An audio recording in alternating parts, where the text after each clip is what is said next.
अरे सबको आज मेरे पास एक दिल छू लेने वाली कहानी है। ये कहानी है एक टाइगर और एक चूहे की अनोखी दोस्ती की। तो सोचिए, एक घने जंगल में राजा नाम का एक शेर रहता था।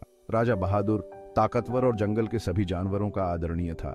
लेकिन इतनी ताकत के बावजूद राजा को अकेलापन महसूस होता था। उसकी दहाड़ उसके दिल के खालीपन में गूंजती थी।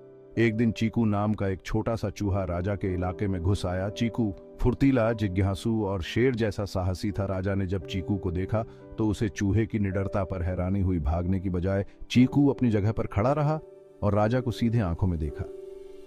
अब आप सोचेंगे कि एक शेर और एक चूहा साथ नहीं रह सकते, लेकिन जिंदगी में कुछ चीजें हैरान कर देती हैं। चीकू रोज राजा से मिलने आने लगा। वो खाने के छोटे छोटे टुकड़े लाता। वो साथ बैठते, राजा उसे अपने एडवेंचर्स की कहानियां सुनाता और चीकू ध्यान से सुनता। दिन हफ्तों में बदले, हफ्ते महीनों में, और उनकी दोस्ती मजबूत होती गई। राजा, जो कभी गहरे अकेलेपन में था, उसे अब चीकू की संगत में खुशी मिलती थी।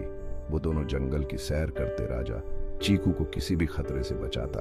एक तूफानी रात चीकू एक गिरे हुए पेड़ की डाल के नीचे फंस गया।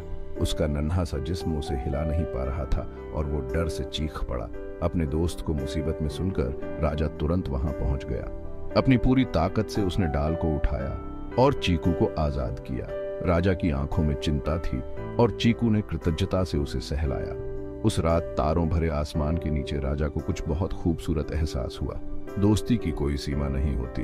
ये ना तो बड़े छोटे का खेल है और ना ही ताकत का, बल्कि ये तो प्यार और देखभाल का रिश्ता है।